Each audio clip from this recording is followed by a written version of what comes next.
living off my son's money, and you have the nerve to be rude? My mother-in-law, Catherine's voice echoed through the room. I don't even want to speak to you, she yelled, her words cutting sharply. After that outburst, she began ignoring me completely. Days turned into weeks, and before I knew it, I had endured 3 months of her silent treatment. To compound the situation, Catherine and my husband John did something unthinkable. The key doesn't work, I exclaimed in disbelief, realizing they had changed the locks on our home without informing me. Fed up with their behavior, I quietly sold the house and made the decision to move out. My name is Karen, a 29-year-old office worker. I've been married to John for 2 years now. We first met at a mutual friend's party where he stood out with his charming personality. John, 3 years my senior, works in sales for a traditional company. He's incredibly charismatic and effortlessly entertaining. We hit it off instantly, and soon we were dating regularly. Over time, our relationship deepened, and after 1.5 years, John proposed. I can't imagine my life without you, Karen. Will you marry me? He asked, presenting a ring during a romantic evening at a fancy restaurant with a breathtaking view. It was cliched, but I loved every moment of it. It eagerly said yes. And so we tied the knot. Our family gathered, we had our ceremony, and everything went off without a hitch. It was a perfect day, with many of our colleagues and friends joining us, making it a joyous occasion. Following our honeymoon, we began our life together under one roof.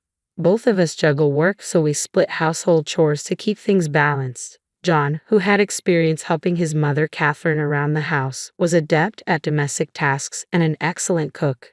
His homemade meals were a delight, and on our days off, we cherished our dates and the quality time spent together. I felt incredibly fortunate to have him as my husband. 2 years into our marriage, our love remains strong, and we lead a happy life. However, not everything is perfect. The issue lies with Catherine. From the moment we met, she displayed a cold demeanor towards me. The root of her disapproval seemed to stem from my educational background.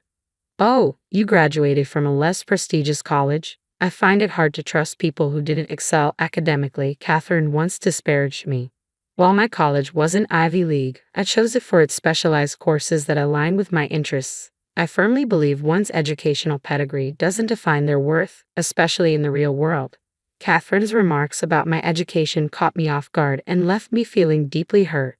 Tension hung thick in the air during our family gatherings, leaving my husband visibly uneasy. I had harbored reservations about Catherine even before we married, but my love for John outweighed my concerns. Since losing her husband a few years ago, Catherine lived alone in her in-laws' home. She frequently visited us, often finding fault with my efforts. Your cleaning skills are lacking. Sloppiness irks me. Ensure every corner is spotless, she'd critique, oblivious to the fact that John had cleaned just the day before. Not wanting to provoke further conflict, I remained silent, apologizing and weathering her criticisms. Yet Catherine's visits persisted, each one bringing new disparagements. You lack education, can't manage household tasks, and haven't even started a family. What do you even bring to this marriage?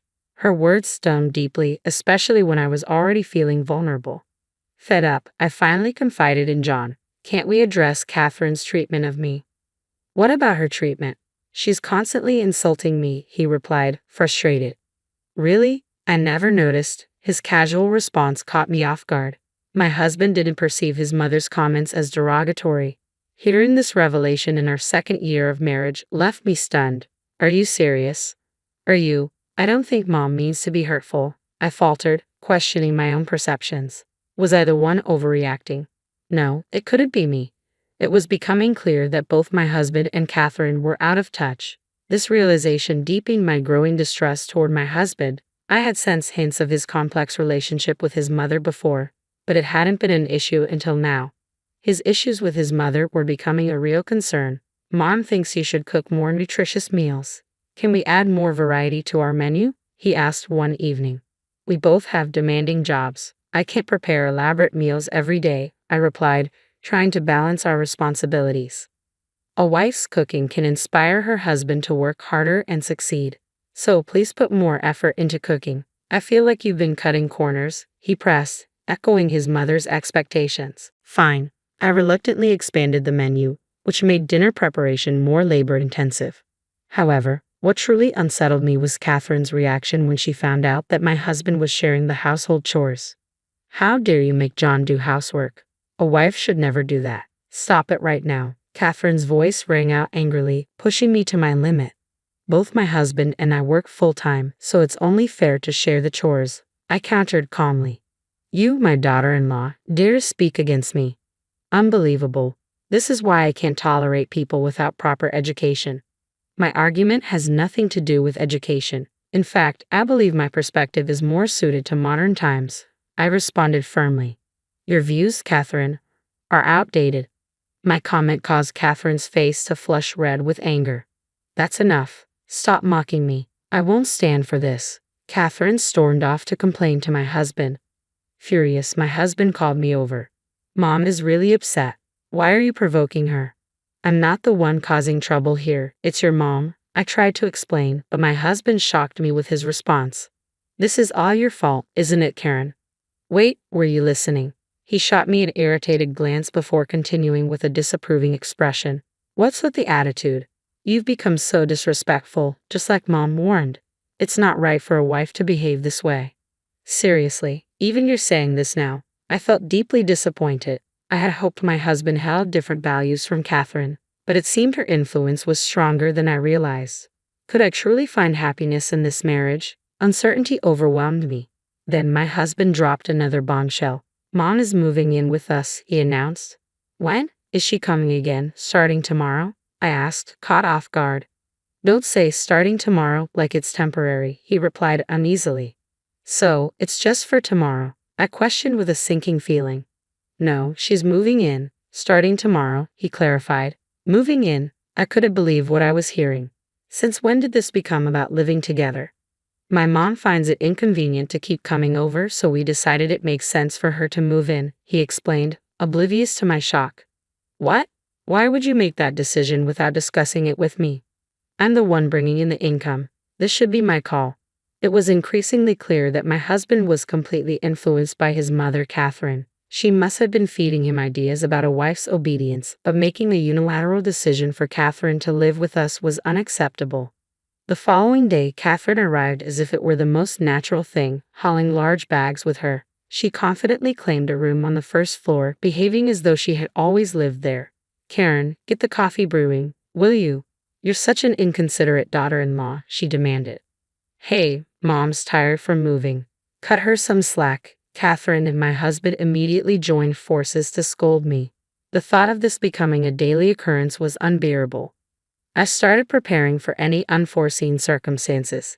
Catherine continued to boss me around, but at the time, I was deeply engrossed in a significant work project and chose to ignore whatever Catherine or my husband said. Why are you coming home so late? It's Karen's job to make dinner. Why are you making us wait? Catherine demanded. I had to work late. Looks like you both ate already. What's the issue? I replied calmly. My husband and Catherine glared at me, their faces flushed with anger. It's infuriating. Living off my son's money, and you dare talk back? I don't even want to speak to you. Catherine's voice boomed with accusation. I couldn't fathom where she got that idea. I wasn't financially dependent on my husband. In fact, I earned more than him. Yet Catherine seemed fixed in her misconception, and soon enough, she began to actively ignore me. No matter if I greeted her politely or asked a question, she brushed me off. To my dismay, my husband started to follow suit, joining her in this cold silence. Before I knew it, I had endured 3 months of being completely ignored. I was deeply engrossed in a demanding work project, and oddly enough, their silence provided a welcomed respite. Who knew being left alone could be so refreshing? They both wore smug smiles, thinking their silent treatment was getting to me. I saw no harm in letting them think so, even affecting a subdued and disheartened demeanor. But as my project neared its peak, the workload demanded even more of my time.